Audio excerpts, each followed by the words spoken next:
The morning of my wedding, I was standing in front of a hotel mirror in a dress that had taken me 8 months to find, and my hands would not stop shaking. Not because I was nervous about getting married. I had never been more sure of anything in my life. My hands were shaking because my sister had just walked into my bridal suite, looked me dead in the eyes, and said, "You need to cancel this wedding, right now." I remember staring at her reflection in that mirror, watching her face, trying to figure out if she was joking. She wasn't. My name is Hannah Calloway. I'm 26 years old and I live in Nashville, Tennessee.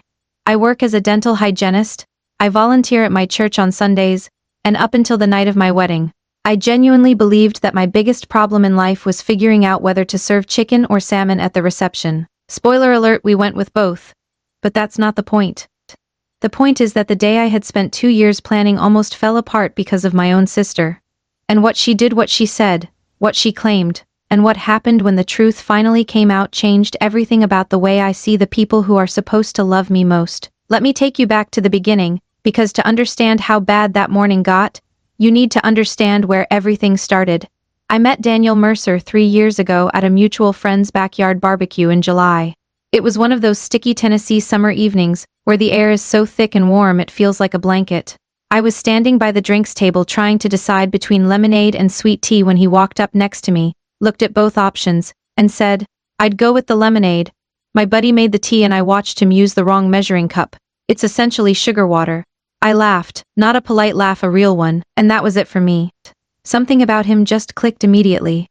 Daniel was 30 years old, a civil engineer who had moved to Nashville from Columbus, Ohio about 2 years before we met.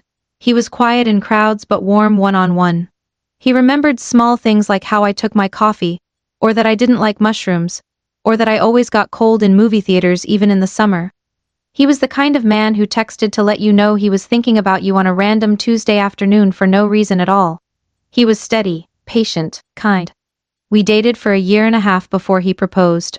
He did it on a Saturday morning in our favorite little park by the river, with no audience, no flash mob, no over-the-top performance. Just him, a ring, and the most sincere speech I had ever heard a human being give. He said he didn't want to spend another season of his life without me in it permanently. I said yes before he even finished the sentence. My family loved Daniel. My mom, Carol, adored him. My dad, Gary, respected him deeply, and my dad does not give that to many people easily. My younger brother Tyler thought he was genuinely one of the coolest guys he had ever met. Everyone loved Daniel. Everyone except my sister Natalie. Natalie is 29, 3 years older than me. She's always been the complicated one in our family, not in a dramatic way. Just in a way where you could never quite read her. She and I were never super close growing up, but we weren't enemies either. We were just different people who happened to share parents and a last name. We got along fine at holidays, we texted sometimes, we were sisters in all the polite surface-level ways. When I got engaged to Daniel, Natalie smiled and hugged me and said congratulations. But something was off. I noticed it and filed it away, because I didn't want to make assumptions.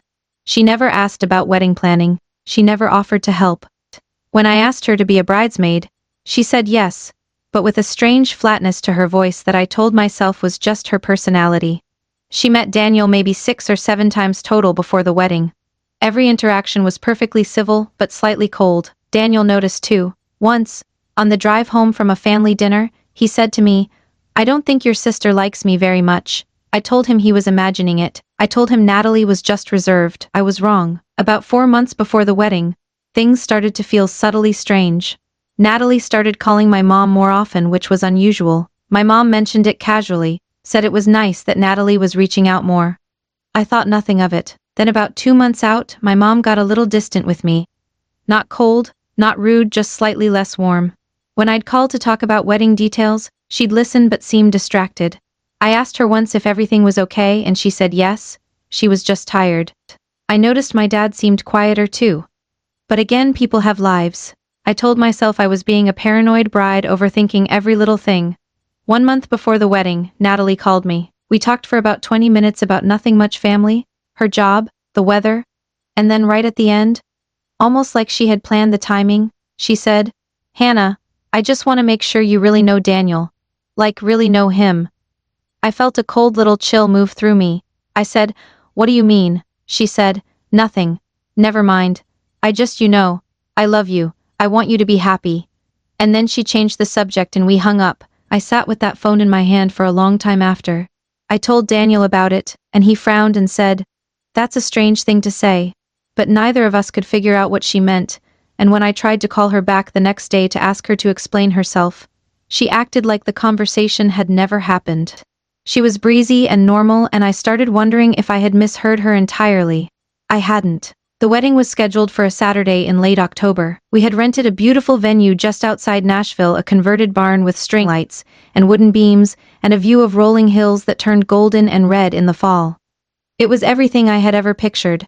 We had about 140 guests. The ceremony was set for 4 in the afternoon, with a dinner and reception following. My mom and I had spent months on every detail. That morning, I woke up at 6. I was calm, actually genuinely calm in a way I hadn't expected. I got dressed with my bridesmaids in a hotel suite, drank mimosas, got my hair and makeup done, and felt more peaceful than I had in months. Daniel had sent me a sweet text at 7 in the morning that just said, "Today's the day. I love you. See you at the altar." I read it about 40 times. Everything was perfect until about 10:30. That was when Natalie came in. She was already dressed in her bridesmaid gown, a deep burgundy, that looked beautiful on her, honestly, and she walked in while the other girls were still getting ready in the next room. She closed the door behind her. Just the two of us. She sat down across from me, and she looked serious, not the nervous sister serious, something heavier. "Hannah," she said, "I can't let you walk down that aisle without telling you something." I set down my mimosa. "Okay," I said slowly. "Daniel isn't who you think he is." I felt my stomach drop about 3 floors. "Natalie, what are you talking about?"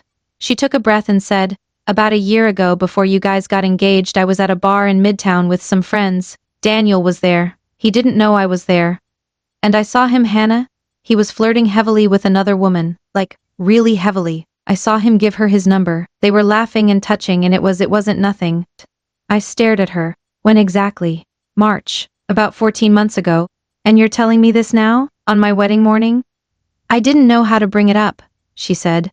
"I didn't have proof. I thought maybe I was wrong. But I can't watch you marry him without saying something. I think he's a player, Hannah. I think he's been fooling you." The room felt like it tilted slightly. My heart was pounding and my mind was racing and every single part of me wanted to cry. But underneath all of that, something else was happening. Something quiet and steady. Something that felt a lot like disbelief. Because here's the thing about Daniel that Natalie didn't understand. Daniel did not go to bars in Midtown. He had told me that very early in our relationship, not in a self-righteous way, just honestly.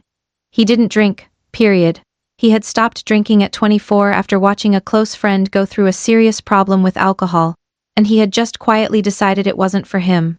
He went to sports bars sometimes to watch football with friends, but regular bars at night were not his scene.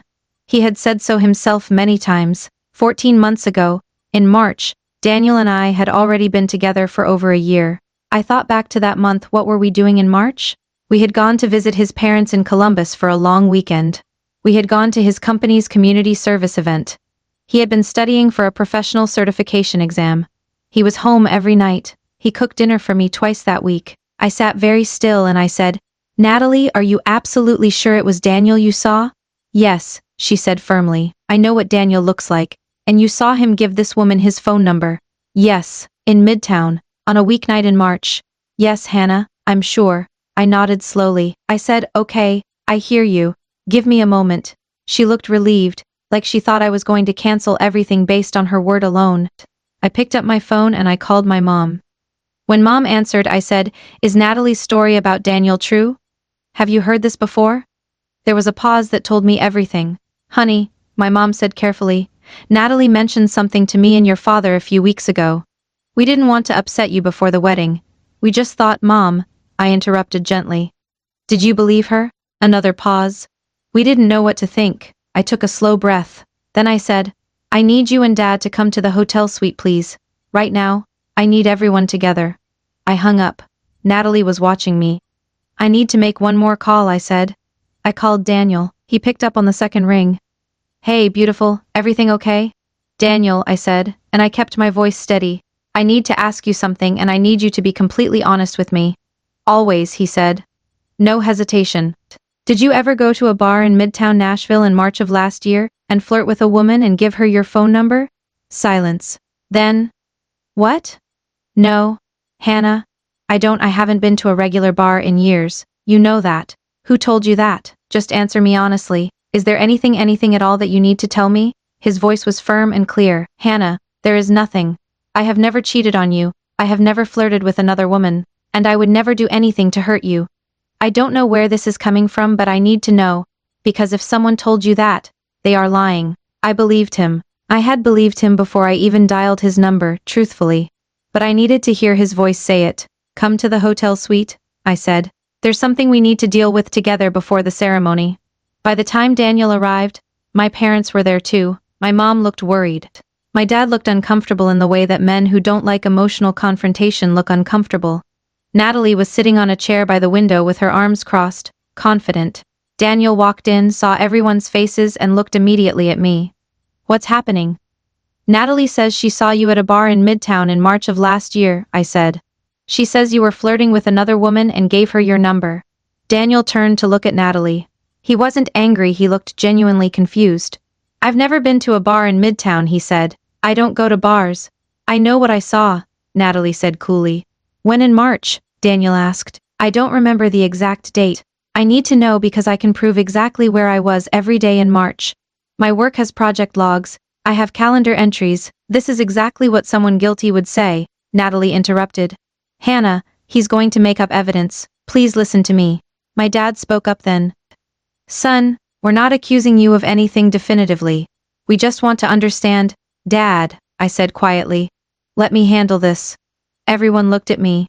I walked to the small dresser across the room where my phone was sitting. I picked it up. And then I turned to face everyone in the room.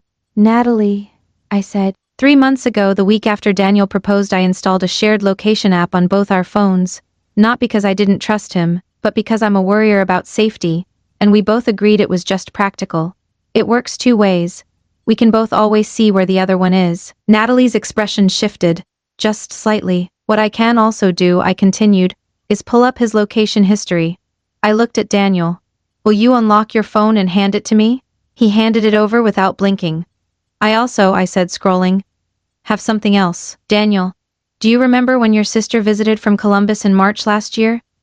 The weekend your parents also came down for a few days? Daniel nodded. The 12th through the 15th. And where did you all go to dinner on the Saturday night? The Italian place in Franklin. About 30 minutes outside of Nashville. He paused and then something clicked in his face. I have the reservation confirmation. It was on my email. Can you pull it up? He typed for a moment. Then he turned his phone toward my parents. There it was, a dinner reservation at a restaurant in Franklin, Tennessee, Saturday, March 13th. Party of 7:30 p.m.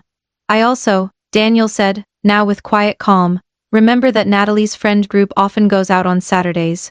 Midtown bars are pretty busy on Saturday nights. He looked at Natalie directly.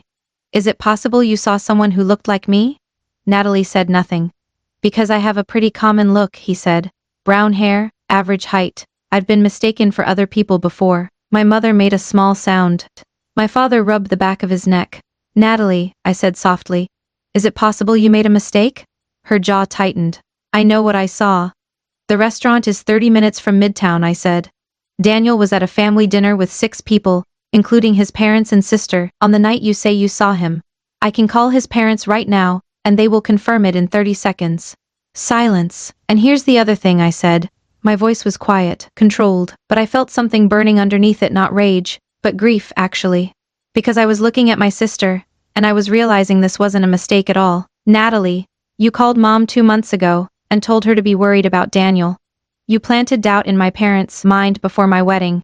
And now you came into my bridal suite on the morning of my wedding, to tell me this story. I stopped. Why? The room was very quiet. I'm trying to protect you, she said, but her voice had changed. The confidence was gone.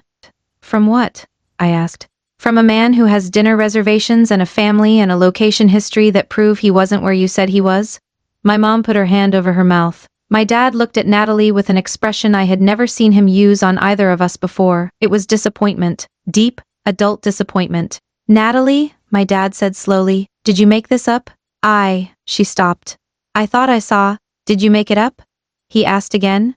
The silence that followed was one of the loudest things I have ever heard.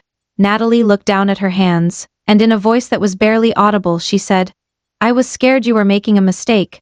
"That's not an answer," my dad said. She was quiet for a very long time. Then she said, "I wasn't completely sure it was him, but I convinced myself it was." The air left the room. My mom made a sound like she'd been lightly struck. Daniel exhaled very slowly. My dad turned away and looked out the window. I sat down on the edge of the bed.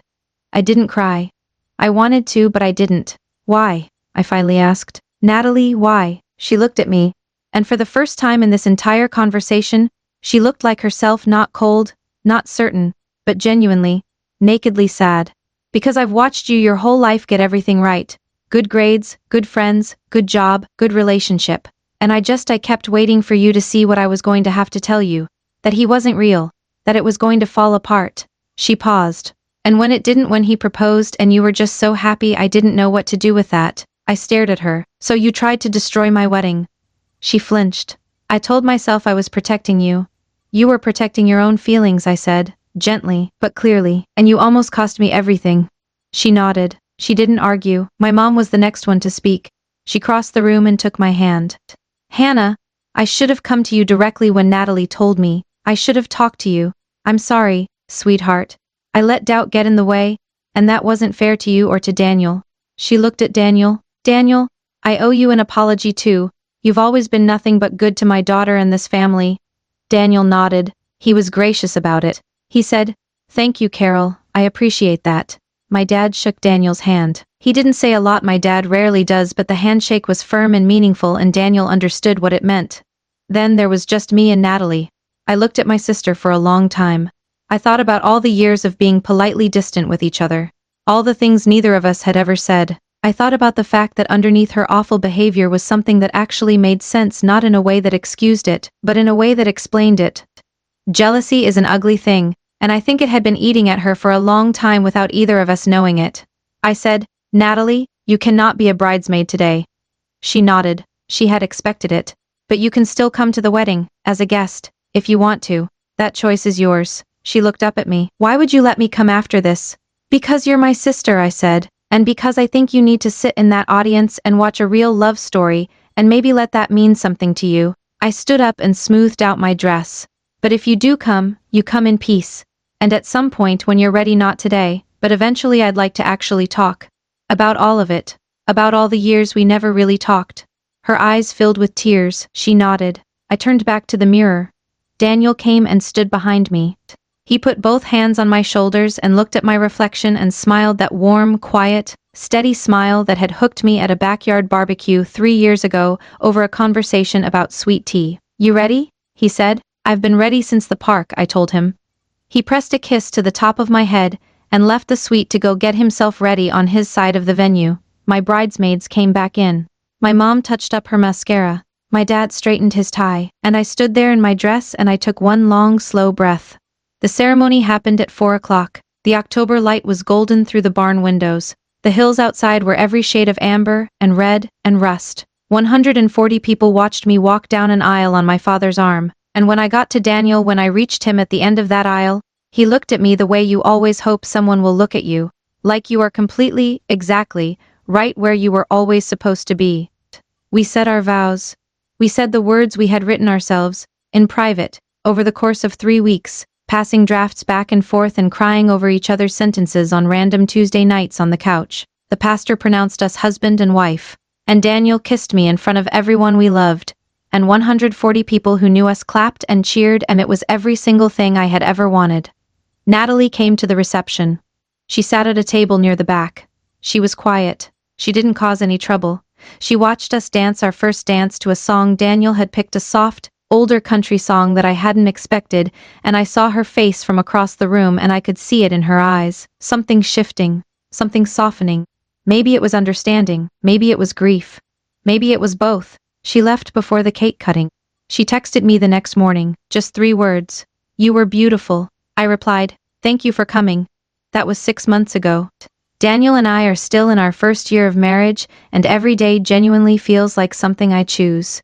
Not because it's always easy. Marriage isn't a fairy tale, and anyone who tells you different is selling something, but because the person I choose it with makes the choosing feel like the most natural thing in the world.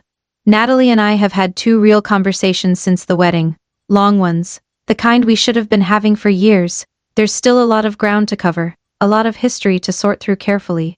But I genuinely think that what happened on my wedding morning might have cracked open something between us that actually needed cracking. Sometimes the worst moments accidentally do that. Sometimes things have to break before they can be fixed properly.